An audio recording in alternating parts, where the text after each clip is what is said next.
सरकार ने बंगाल विधानसभा में महिला सुरक्षा पर एंटी रेप बिल पेश किया। टीएमसी सरकार ने विधानसभा में जो है अपराजिता महिला एवं बाल विधेयक पेश किया, जिसमें दोषियों के लिए मृत्यु दंड का प्रावधान है। लेकिन इस बिल पर इंडिया गठबंधन में शामिल पार्टी ने ही सवाल खड़े कर दिए। वहीं बीजेपी ने इसे ध्यान भटकाने की कोशिश कहा है। देखिए रिपोर्ट।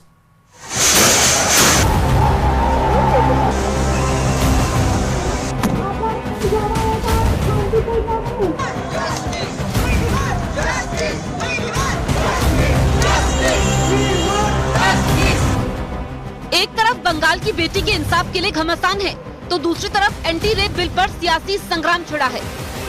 प्रधानमंत्री करते पारेनी बोले आम्रा करेছি। प्रधानमंत्री अपनी देशेर लज्जा। कोलकाता निर्भया कांड को लेकर देश भर में जबरदस्त आक्रोश और नाराजगी के बाद ममता सरकार ने एंटी रेप बिल को पास कर दिया। बंगाल विधानसभा में एंटी रेप बिल पेश करते करते ममता बनर्जी ने पीएम मोदी समेत बीजेपी के सीएम का इस्तीफा मांग लिया। अपनी मेয়েদের প্রোটেকশন দিতে পারেন না, তাই আপনার পদত্যাগ মন্ত্রীর পদত্যাগ দাবি করছি। ममता सरकार ने अपराजिता महिला और बाल विधेयक 2024 पास तो कर लिया, लेकिन इस बिल के लाने के बाद भी ममता सरकार जन आक्रोश से घिरी है। विपक्ष इसे ममता का डैमेज कंट्रोल बता रहा है। पहले आपको ये बताते हैं कि बंगाल सरकार के इस अपराजिता विधेयक में खास क्या है। इसमें सबसे बड़ा प्रावधान 10 दिन में फांसी की सजा का है।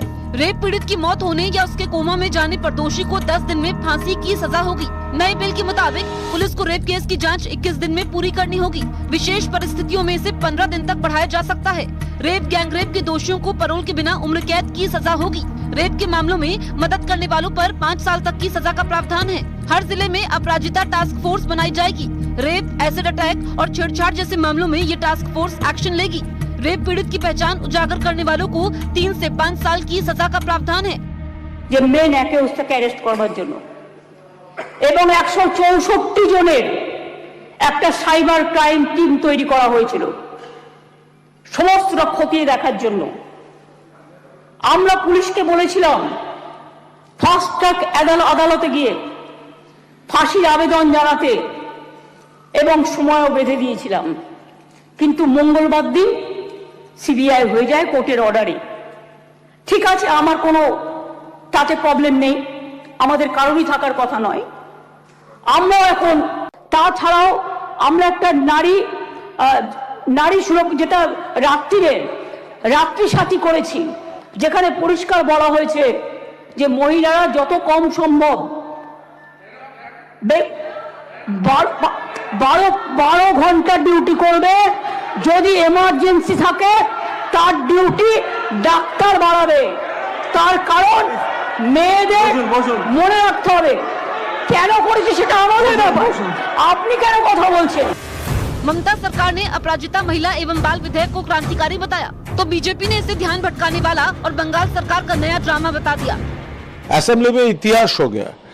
आज देखिए पूरा देश में पहली बार ये बंगाल सरकार, ममता बनर्जी का सरकार एक बिल पास किया। यह रेप एंड मर्डर का कड़ी से कड़ी तक पूरा ये life sentence till death and मृत्युदंड, इसका ऊपर बिल पास हो गया। गवर्नर साहब को अभी तुरंत ये बिल वो साइन कर देना चाहिए। ऑलरेडी न्याय संहिता के ऊपर न्याय संहिता है जो इम्प्लीमेंट भी हो चुका है और जिसमें डेथ सेंटेंस का भी प्रावधान है। तो ममता बनर्जी की ये जो उन्होंने लॉ लाए ये पूरी तरीके से ड्रामाबाजी है और इसको दिखाने के लिए हमारे विधायक लोगों ने समर्थन किया, लेकिन ये जाके सुप्रीम कोर्ट में चैलेंज होगा और सुप्रीम कोर्ट में चैलेंज होने के बाद ये कैंसिल।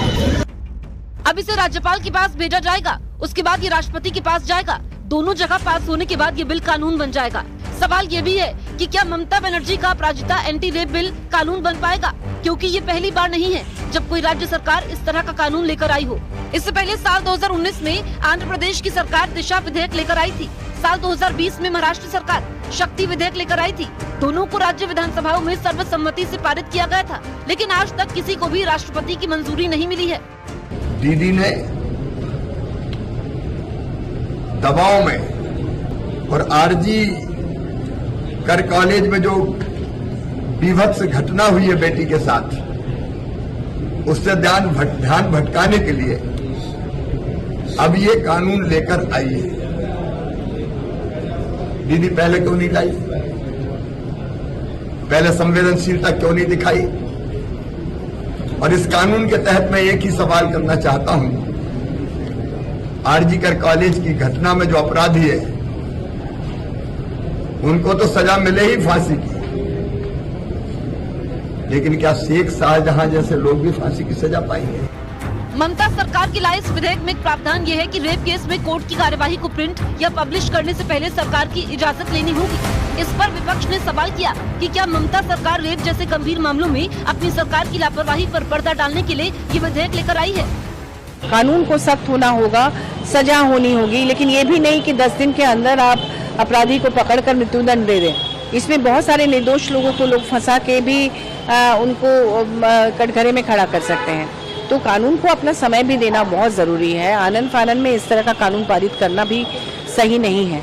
आज जो पश्चिम बंगाल की विधानसभा में दिखा, उसके बारे में मैं कहना चाहता हूं कि ममता जी, कानून में एक से एक सख्त प्रावधान उपलब्ध हैं, परंतु प्रावधान कितने भी सख्त हों, लागू करने वाले की मंशा भी उतनी साफ और सख्त होनी चाहिए। बंगाल में लॉ एंड ऑर्डर पर ममता गिरी है। बीजेपी का आरोप है कि बंगाल में अपराध का बोलबाला है।